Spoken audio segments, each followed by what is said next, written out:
Hello, this is Daniel Lee, a long-time composer. I'm so pleased to show you how you can be more creative with the particles in Nuke X. Here is some footage that I shot this summer in downtown Vancouver.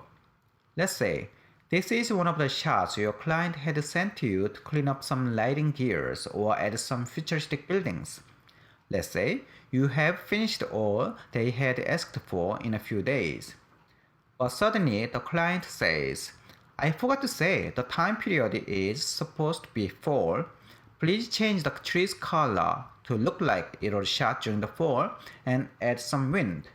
It shouldn't look like just a matte painting. After that, we'll sign it off next week.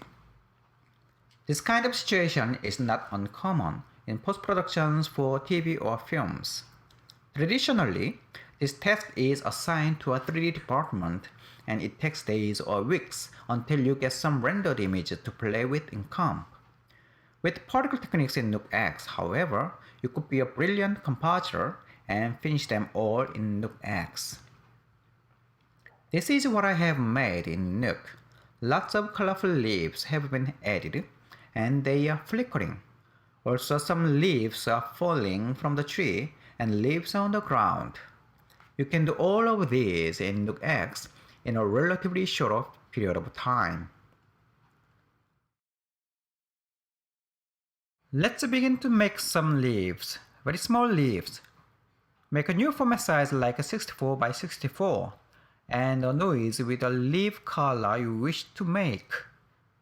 Draw a shape of a leaf with a rotor and connect to a card. There is your first leaf.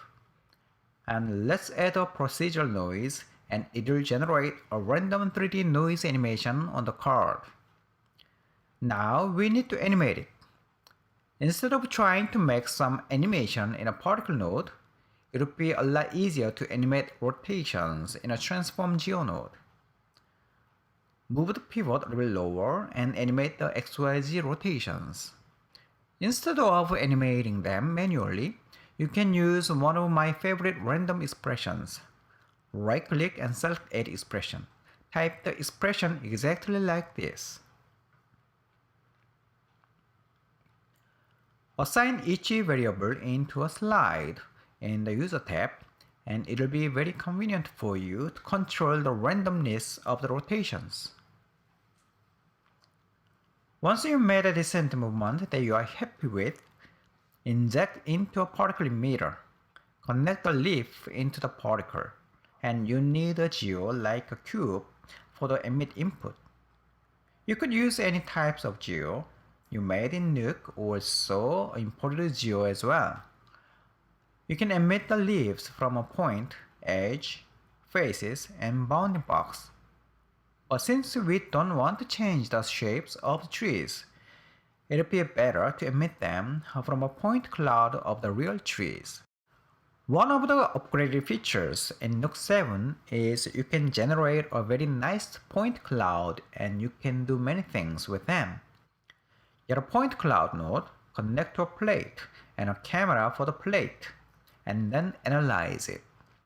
Once it's done, you can have a nice point cloud that shows the scene of the plate in 3D space. You can select vertex points, bake them out, or export them as a meshed geo. Here is already baked out of the left tree. As you can see, this tree's point cloud doesn't make a full shape of the tree. That is because it can be only generated from the camera point of view. We can fix this by duplicating the shape and combining them together. Connect it into the emit input, change where the particles emit from to the point. And there you are. The leaves are flying away from the point. This is not what you wanted to make, so let them stay on the tree by changing the velocity to 0. And you need to let it generate particles at the frame 210 only, since the first frame of this shot is 211. You can use a simple expression by right-clicking and selecting Edit Expression. Type an expression like this, and assign the variable amount into an integer knob and display in the particle meter node. Since the card has an animation, change the particle mode to steps, and each particle will be carrying its own animation you made with a time offset from each other. After some more adjustments, now you have hundreds of orange colored leaves hanging and flickering on the tree. You can add color and shape variation by copying the group of the particle setup and paste a few times. Change the color of the leaves in the noise node, and make sure to change the seeds of the random expressions and also in the particles. Connect them all to the particle meter, and you have several types of the color and shape of the leaves flickering on the tree.